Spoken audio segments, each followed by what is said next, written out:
Alô, som. Som, em dois.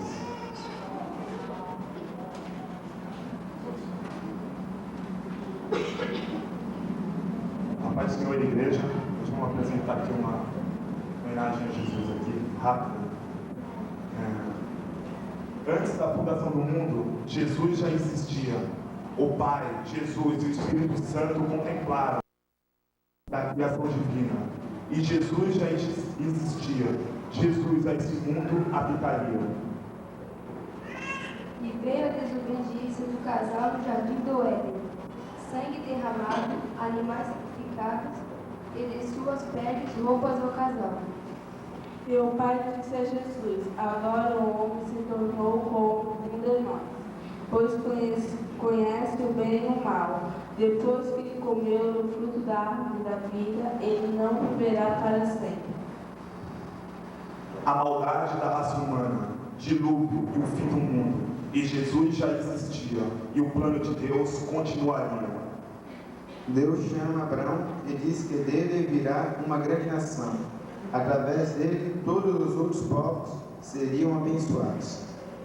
E Abraão se depara com o futuro. Melquisedeque, rei e sacerdote do Altíssimo Deus, veio de Salem, futura Jerusalém, traz pão e vinho. Ali Jesus é representado. Salem significava paz. Melquisedeque significava rei da justiça. Abraão, pai da fé, sua descendência aumenta, multiplica-se e torna-se uma nação. Como Deus prometeu, e Jesus sabia, pois ele já existia. E esta nação foi escravizada e depois Deus a libertou. A primeira Páscoa acontecia a liberdade do povo hebreu, sangue, animais sacrificados e o povo liberto. De acordo com a lei, quase tudo era purificado com sangue, mas os pecados são perdoados com o derramamento de sangue. E na atual comemoração da Páscoa, lembramos de Jesus, que foi morto, mas ressurgiu e vive eternamente, pois ele foi enviado pelo Pai, porque Jesus foi o Cordeiro que tirou o pecado do mundo. Através do sangue de Jesus derramado naquela cruz, hoje temos a vida eterna. Jesus maravilhoso, Conselheiro, Príncipe da Paz, Deus forte, Pai da vida, Pai do Estrela da manhã. Rosa de Saron, Santo, Bendito. magnífico. Senhor e amigo, obrigado.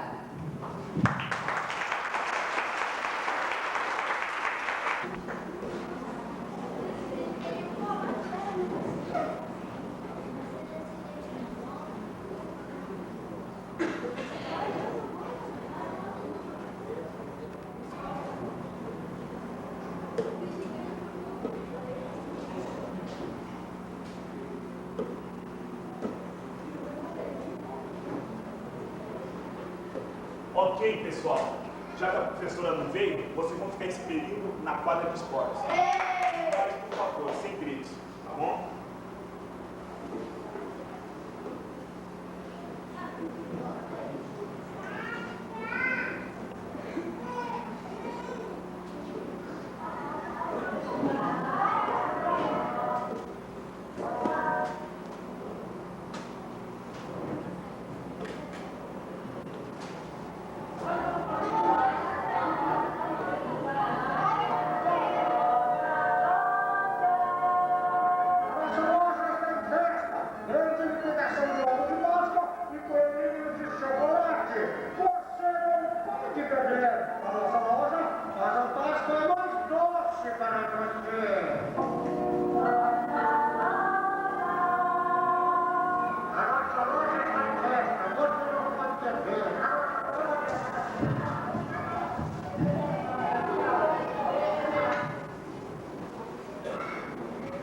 Olhem só, anúncios de Páscoa. Ah, nem me fala, só fico lembrando de doces, chocolates, aqueles coisas deliciosas. Minha mãe comprou ovo de Páscoa no tamanho 23, a minha de 1 Páscoa para mim é ser uma coisa guloseima. Para mim não. Desde pequenininha, meus pais me ensinaram que a Páscoa significa a ressurreição de Vai dizer que você não gosta de chocolate na Páscoa?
Eu acho a Paula super legal, só não gosto quando ela vem com esse papo de religião. Veja você, chocolate, cruz, pé de moleque, que confusão. Véia, vamos pegar lá na frente de todos. Paula, que confusão é essa que você arrumou? Chocolate, cruz, Jesus, pé de moleque. Eita, quem arrumou essa confusão não foi eu. Jesus morreu para nos dar uma vida doce, mas não do tipo de doce que pode comprar no supermercado no bar da esquina. Não estou entendendo mais nada. No princípio você não precisa entender nada, você só precisa crer. Crer e não crer.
Valeu demais!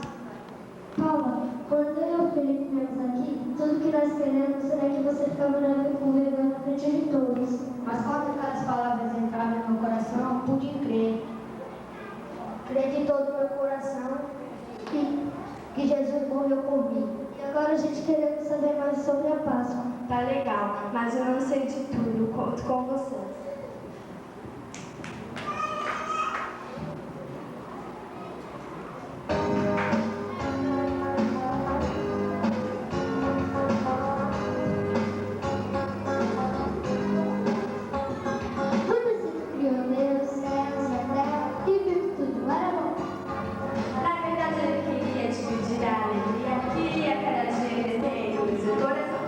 Sabia que o homem que faria seria perfeito, queria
irmã Tereza, esposa do pastor Douglas, tá?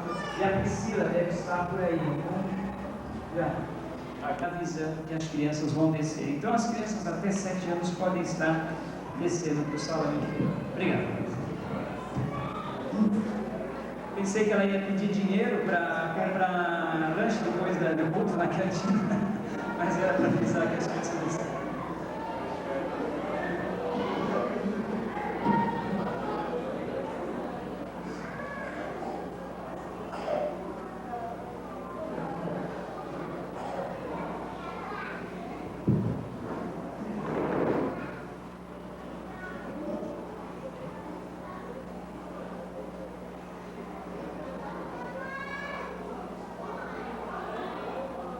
Quero saudar os irmãos com a paz de Jesus. Realmente tem sido um momento de alegria passar essa Páscoa com os irmãos. Não conhecemos esse lugar, só conhecemos de ouvir falar. O Senhor nos permitiu que hoje aqui estivéssemos para sermos abençoados pelos irmãos. E também, se o Senhor permitir, servir de bênção para os irmãos. Vivem aprontando para a gente. Nesse pouco tempo, talvez 10 anos que a gente tem convívio, a gente vai se surpreendendo com o pastor Jonas e com o Sandro. Primeiro jovem no Instituto Seminário Bíblico. Alguém que trabalhava bem com textos e tinha, que a gente percebia, dom de evangelista. Gostava de pregar a palavra. Depois do ministério, desenvolveu o dom da palavra. O Senhor lhe deu o dom da palavra. Oração pastoral ele tem desde pequeno. Não sei se você já contou o que ele fazia quando era pequeno, dos bichinhos no quintal. O Senhor foi treinando até que aquele servo pudesse tratar de corações humanos. E hoje me surpreendi como ministro de música. 5 anos que eu não vejo o Jonas, e eu vejo hoje, para a glória única do Senhor Jesus, tendo sido afiado nesse ministério. Estou contente, me surpreendeu. Sandra, conhecemos bem, jovenzinha. Ela é jovem ainda. Mas com a insegurança das adolescentes. E hoje, compartilhando um pouco das experiências que eles passaram, nós não tínhamos vivenciado com a Osana. Nós pudemos ver testemunho de serva amadurecida nos pés do Senhor da Glória. A Ele, honra e glória por isso. Casal muito amoroso. E ela pediu e selecionou um CD para tocar essa noite, mais para frente, na hora da apresentação, da dedicação da Osana. Vocês não conhecem, talvez conheçam a música. Escutem com atenção. É uma música, uma letra que faz quem é filho ter saudade da infância, aquele que não é mais criança. Faz o pai e a mãe ter saudade do filho quando era pequeno. Eu fiquei pensando, mas que música ele escolhe? Que maturidade, que maturidade. E eu estava provocando a minha esposa falando assim, eu quero ver você chorar. E toquei várias vezes. Aí quando eu não estava aguentando mais, estava quase chorando, eu falei, agora eu paro. Eu acho que é gostoso ter celebrações como essa, com gente que sente, gente que sofre, gente que se alegra, que está sob os pés desse nome aqui atrás, que é acima de todo nome. Páscoa é a data de comemorarmos a derrota do último inimigo que nos séculos afeta, a morte. Lá em Mateus 25, 65, a palavra de Deus narra uma preocupação boba dos judeus. Os judeus estavam preocupados com o corpo de Jesus. E eles queriam que colocasse guardas, queriam que colocasse pessoas para ficar vigiando o túmulo. Eles tinham medo que alguma coisa pudesse acontecer. Mateus 27, de 62 a 66. E eles vão num sábado, quebram o dia mais santo que eles tinham, para falar com Pilatos,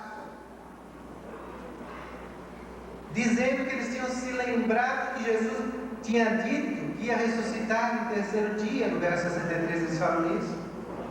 E pede para mandar guarda, segurança, selo, pedra, anel, carimbando, tentando segurar o Salvador.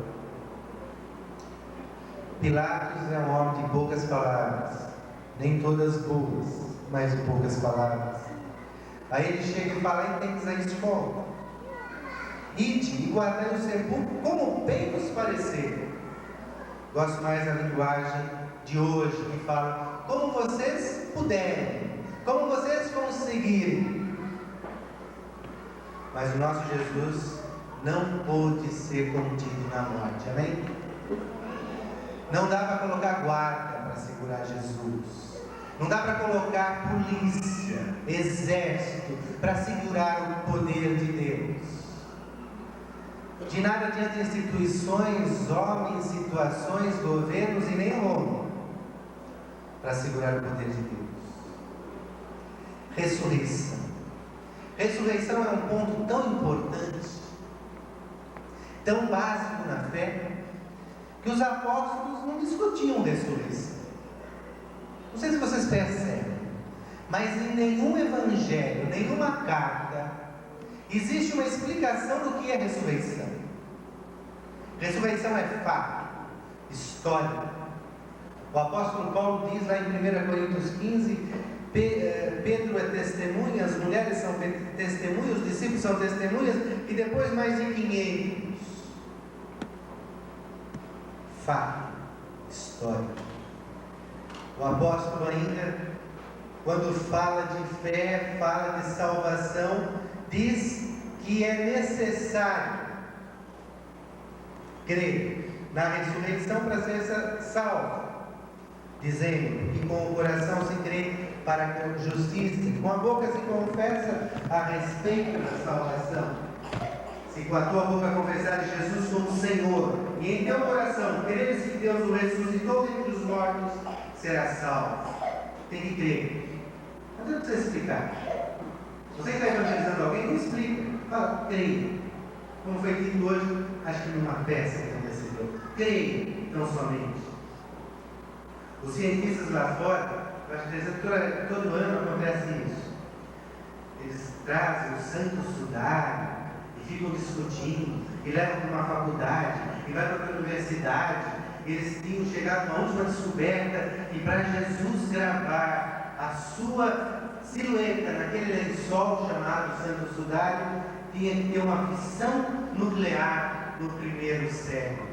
Jesus não ressuscitou, é vã a nossa pregação, é vã a nossa fé, e somos tidos por falsa testemunha de Deus, porque temos asseverado contra Deus que Ele ressuscitou a Cristo, ao qual Ele não ressuscitou, se é certo que os mortos não ressuscitam.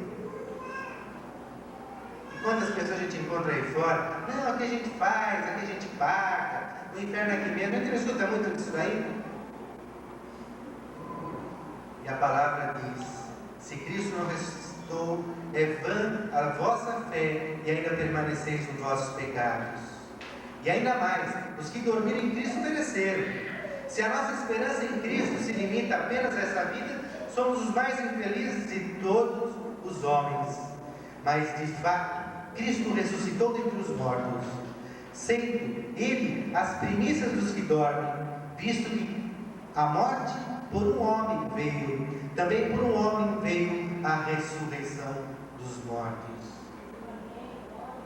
É nessa palavra que nós cremos, no Jesus ressurreto, no Deus vivo, no Deus que fala comigo, que fala com você, no Deus que quer nos libertar completamente e deixar-nos leves como pássaros.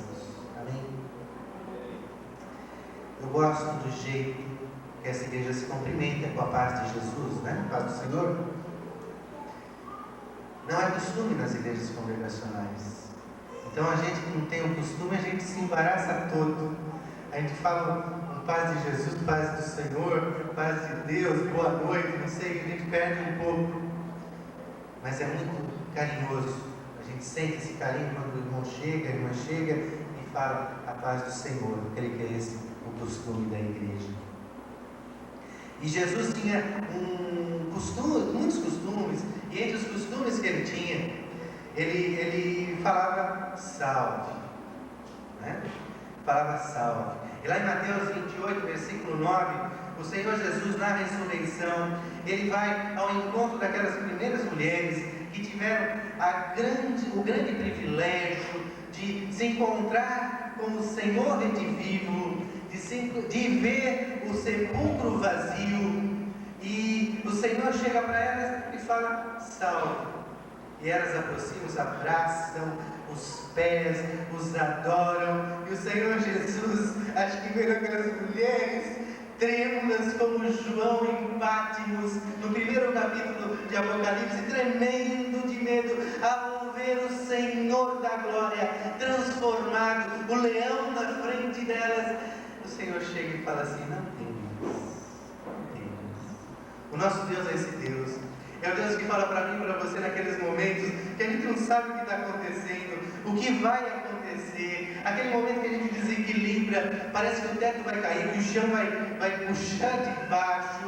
O Senhor fala: não temas, não temas. E o Senhor é aquele que sempre tem uma mensagem para mim e para você. E para aquelas mulheres que estavam adorando, que estavam prostradas, que estavam ajoelhadas e faziam bem, porque Ele é Deus. E é o único que merece ser adorado, e é o único que deve ser adorado. O Senhor falou: não temas, ide. O Senhor nunca deixa alguém sair sem uma mensagem. O Senhor nunca deixa alguém sair sem uma comissão. O Senhor nunca deixa alguém sair sem uma vocação. O Senhor nunca deixa alguém sair sem ter um compromisso. E o que eu acho mais lindo dessa palavra, que é tão comum, tão coloquial, que era usada assim nas esquinas de Jerusalém. Salve, lá no original, Chairete, é alegrai-vos. E o Senhor Jesus hoje está dizendo para mim e para você, membro congregado visitante da igreja aqui em Vicente de Carvalho, está falando para você: salve, alegrai-vos. Porque Páscoa é dia de alegria. O Senhor é aquele que faz as pessoas que dele se aproximam ficarem alegres. Um exemplo disso é o apóstolo Paulo. O apóstolo Paulo, ele era tão alegre em Jesus, que quando ele estava preso em Filipos, lá em Filipenses 4:4, ele diz o quê? Alegrai-vos. Outras vezes vos digo: alegrai-vos no Senhor. Quando ele estava preso, acorrentado, e a palavra diz que até os pés, na masmorra, com Silas, o que ele fazia? Chorava, ficava reclamando, situação, cantava louvores, bendizia ao Senhor. Esse é o espírito da Páscoa, que já foi pregado tanto aqui hoje, nas orações, nas músicas, nas crianças, nos jovens, adolescentes, né? Eu acho que muito pouco falta a ser compartilhado. Eu gostaria de deixar com os irmãos uma pequena porção da palavra de Deus, e agora eu remendo para o Evangelho de Marcos, capítulo 16, e vamos fazer a leitura dos primeiros 8 versos. Evangelho de Marcos, capítulo 16, e vamos ler os primeiros 8 versos. Passado o sábado, Maria Madalena, Maria, mãe de Tiago, e Salomé compraram aromas para irem embalsamá-lo. E muito cedo, no primeiro dia da semana, ao despontar do sol, foram ao túmulo. diziam umas às outras: quem nos removerá a pedra da entrada do túmulo? E olhando, viram que a pedra já estava removida, pois era muito grande. Entrando no túmulo, viram um jovem sentado do lado direito, vestido de branco, e ficaram surpreendidas e atemorizadas. Ele, porém, lhes disse: não vos atemorizeis, buscai a Jesus o Nazareno, que foi crucificado. Ele ressuscitou, não está mais aqui. Vede o lugar onde o tinham posto. Mas ide, dizei a seus discípulos e a Pedro que ele vai adiante de vós para a Galiléia. Lá o vereis, como ele vos disse. E saindo elas, fugiram do sepulcro, porque estavam possuídas de temor e de assombro. E de medo, nada disseram a ninguém. Amém? Entenderam, né, meu irmão? Entenderam? Nada. No versículo 3 nós temos uma preocupação das mulheres. Que as mulheres foram feitas mais frágeis fisicamente do que os homens. E havia uma grande pedra.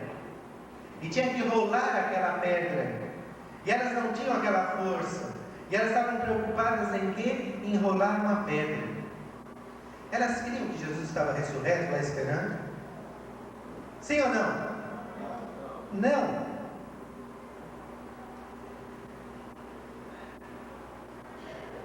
No versículo 9 a 11 fala do aparecimento a Maria Madalena. E ela vai, e ela testemunha de Jesus, da ressurreição de Jesus. Ela encontra no versículo 10 os companheiros de Jesus, tristes, chorando. E quando ela chega e avisa: Jesus vive, o que diz o texto? Esses, ouvindo que ele vivia e que fora visto por ela, não acreditaram. Versículo 13, Lucas é a narrativa dos discípulos de Emaús.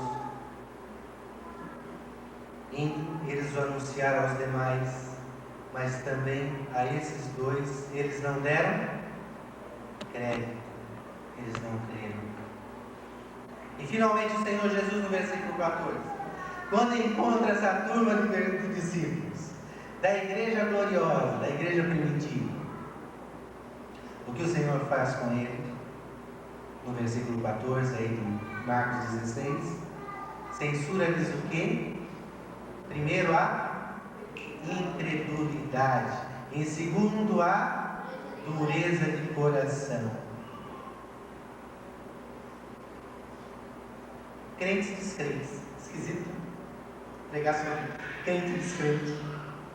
Na igreja primitiva tinha crente descrente. Crente descrente. Tinha povo de fé sem esperança. Povo de fé sem esperança. Que andava somente com o que olhava. E a definição de fé, fé é a certeza das coisas que se olham. Não, que se esperam, não que se veem.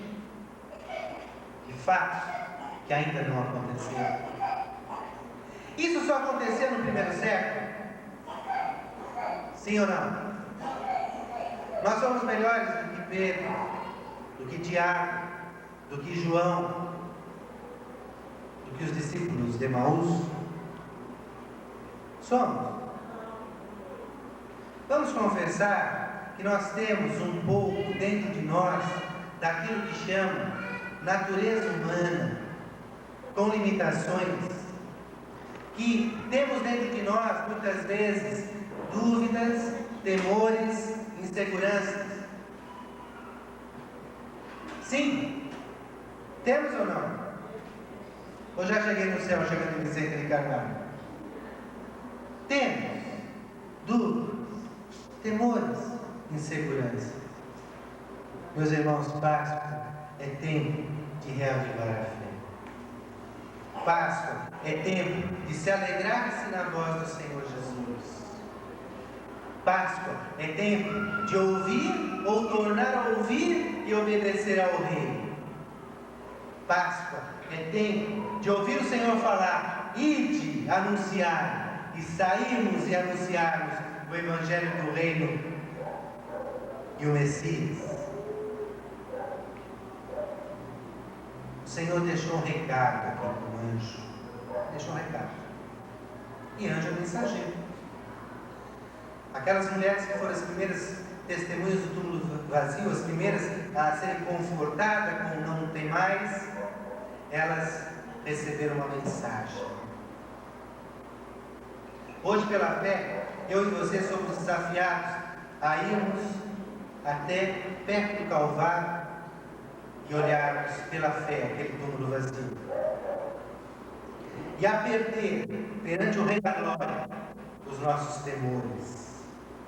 A cantar, talvez, eu sei quem tenho crido. A mensagem dos discípulos foi só aos discípulos ou não? Foi só geral ou foi específica para alguém? Pode ler o texto. Para quem foi a mensagem do Senhor no versículo 7?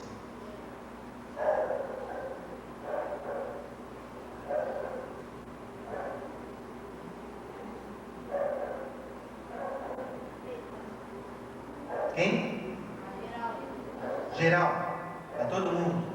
Não tem ninguém nominal aí citado. Pedro. Tem Pedro. Né? Os discípulos e a Pedro. Por que Pedro? Pedro tinha recebido o recado que o Senhor Jesus iria para Galileia. E Pedro fez o quê? Negou o Senhor Jesus. O Senhor Jesus poderia agora ressuscitar e dar uma bronca no Pedro? Que papelão, hein, Pedro? Olha o que você me faz. Você não falou que ia resistir a tudo?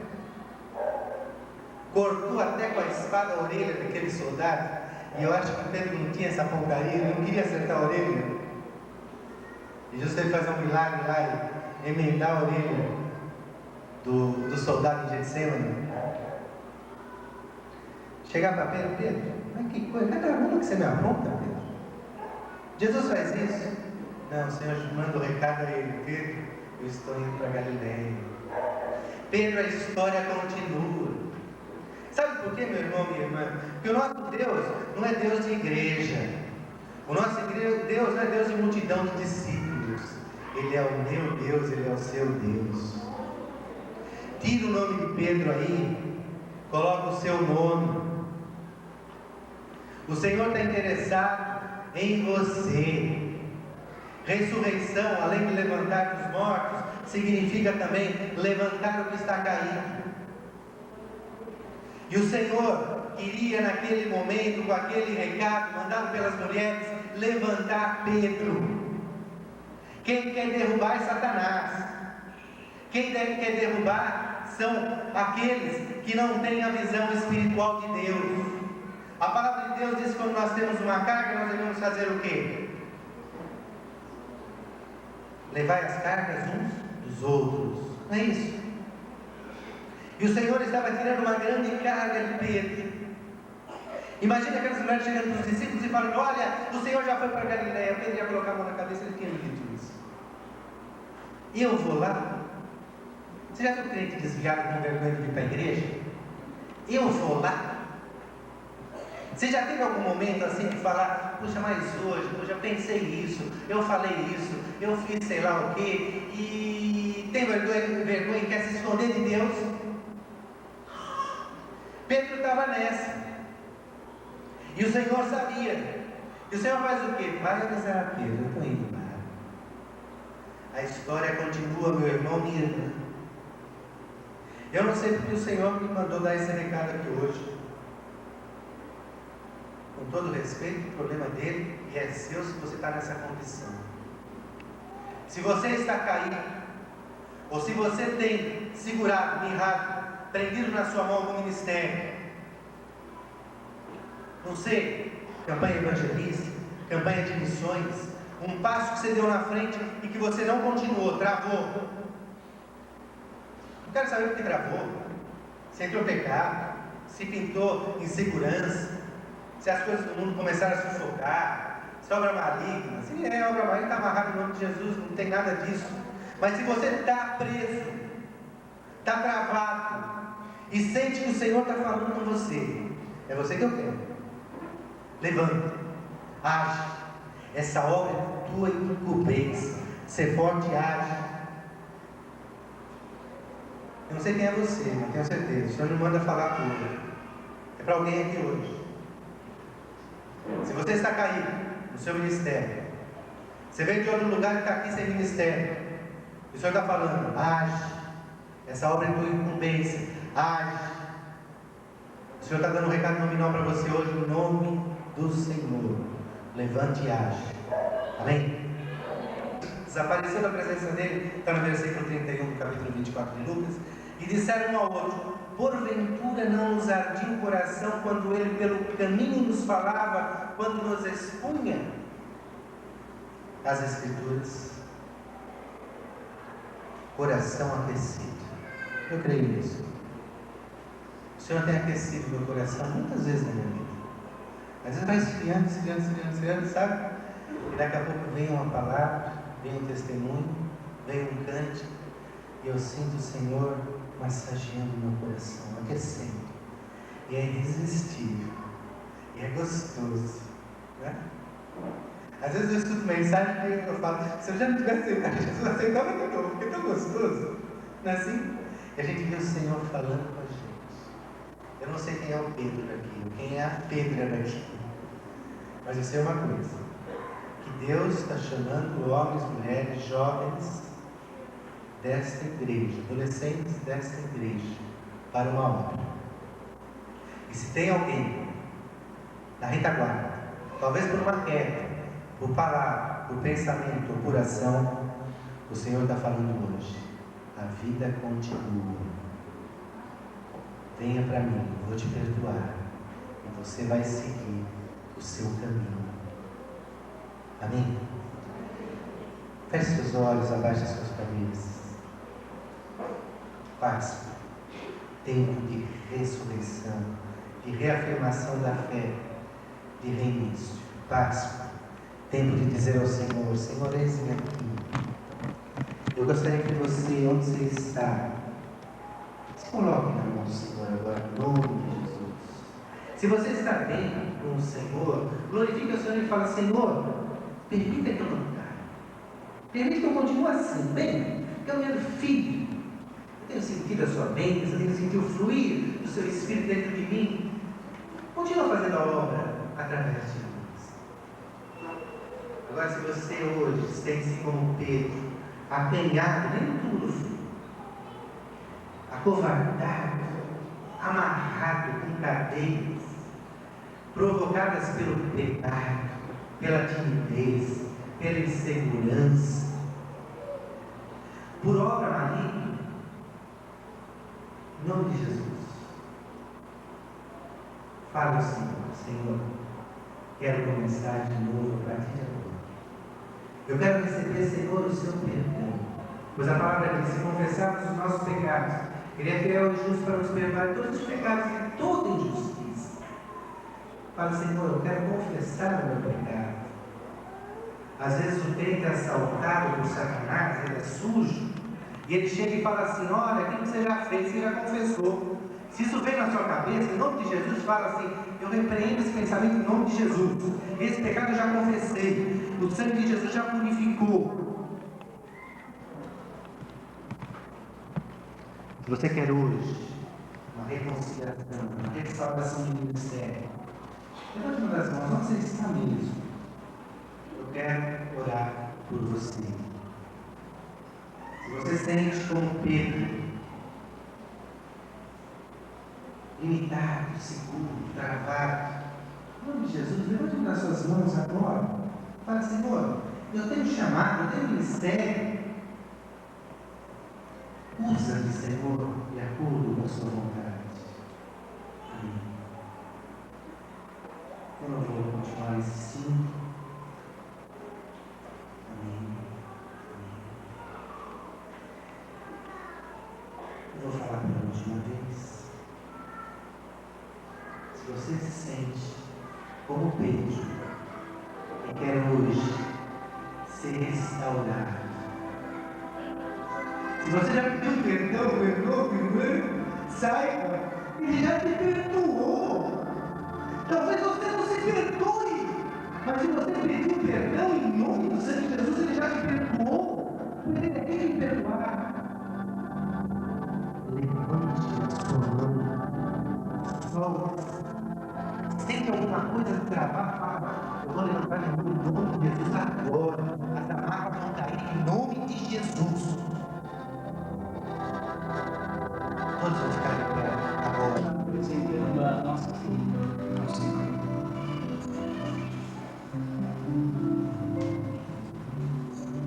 Quando eu ia visitar a Sandra no hospital, onde a Sandra estava, e os médicos, as enfermeiras diziam pra gente: sua filha não está aqui não, está na UTI, na incubação. Sabe o que é isso, né? No coração do pai, naquela ansiedade de ver a sua filhinha como é que está. E quando eu cheguei no quarto, que a Sandra já sabia da notícia, eu queria consolar ela, mas não tinha como. E eu abraçava ela, escondido com o rosto assim de idade, porque eu estava chorando e segurando o choro para que ela não ficasse mais ainda triste. Eu tentava transmitir palavras para ela, mas ali eu estava me vendo um pastor sem palavras de consolo para transmitir. Um pastor que não tinha uma palavra para a esposa, para transmitir de coragem e força. Eu também estava necessitando naquele momento de uma palavra. O pastor passa por esses dilemas. Mas o segundo dia, quando eu ia visitar os anos no hospital, o primeiro dia foi um choque para mim. Ver aquela criança tão minúscula, cheia de aparelhos por todos os lados, fios na cabeça, nariz. Eu não aguentei, eu estava ali chorando ali ao lado daquele incubador. Mas no segundo dia, o Senhor começou a colocar uma esperança no meu coração, queria dar a vitória. E Ele falou no meu coração: o nome dela vai ser Osana, como uma expressão de louvor a Deus. Porque essa menina vai ser uma expressão de louvor ao Senhor. Então, no segundo dia que eu ia visitar o Batão, o nome dela foi mudado. A Sandra tinha outro nome para colocar, mas não foi o meu coração. Ela se chama Osana, que é uma expressão de louvor a Deus. E esses dias, vendo o dicionário bíblico, eu reparei que Osana, que é uma expressão que quer dizer salva-nos, Senhor. Amém? Então, naquele tempo já era uma oração: salva-nos, ó Deus. Osana, salva-nos, salva-nos, Senhor. E Deus ouviu o nosso clamor, Deus nos atendeu. É por isso que nós estamos alegres. E lá no hospital mesmo eu já ofereci a Deus: ó Senhor, ela é tua, nós consagramos a ela. E hoje nós estamos fazendo isso publicamente, diante da igreja, diante de Deus, diante dos anjos, diante de todas as testemunhas, consagrando essa menina ao Senhor, oferecendo ela completamente a Deus, porque os nossos filhos não são nossos, mas são de Deus. Então nós queremos oferecê-la a Deus para seu serviço, para a sua obra, consagrando ela totalmente ao Senhor. Amém?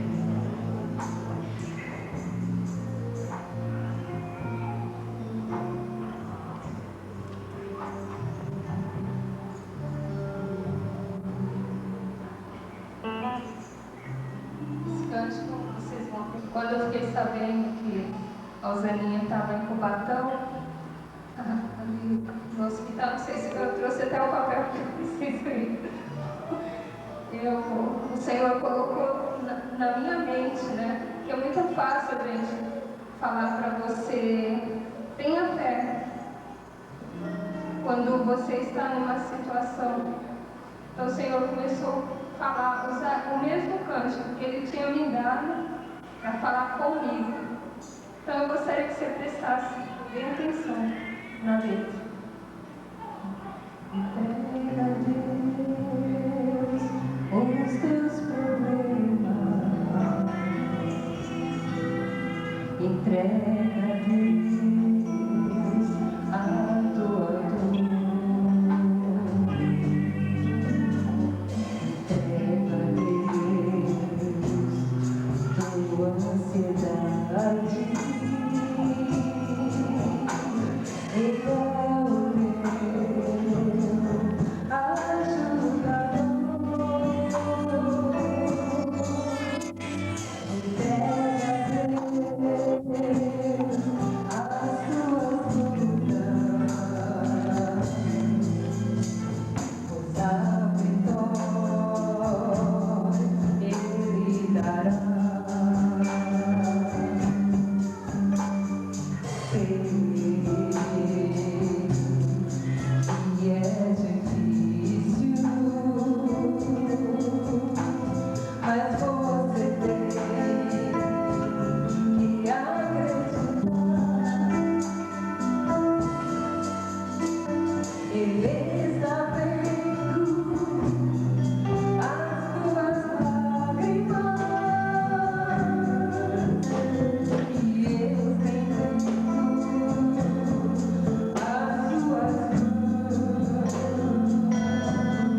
Senhor, eu estou me cumprindo o voto que eu fiz.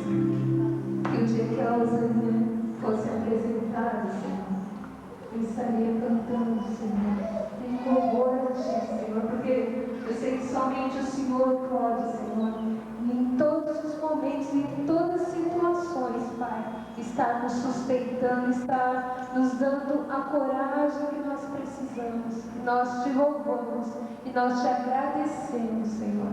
Amém, Senhor. Amém.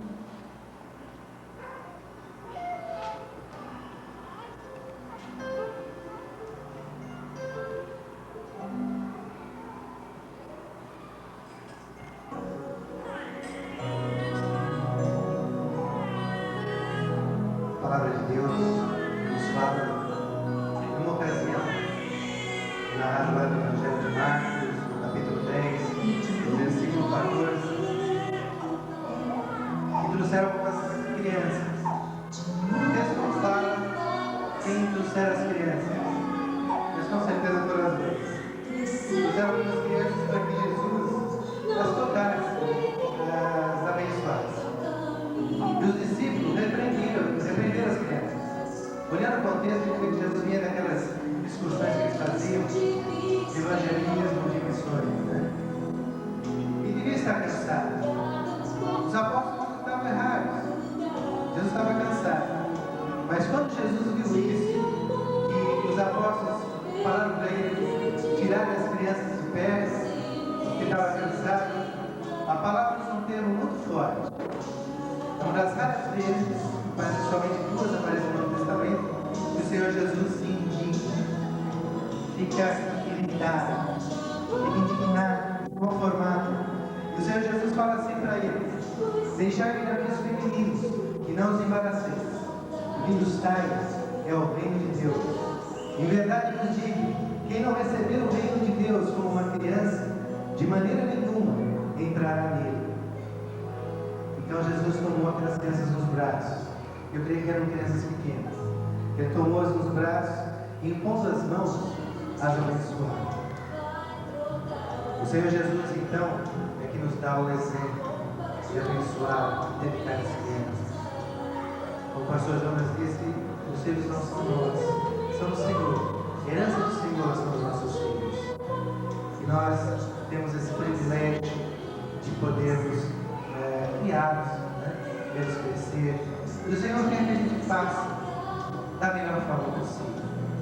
E para tanto, as nossas igrejas têm como costume de fazer uma leitura e exigir respostas de alguns compromissos dos pais.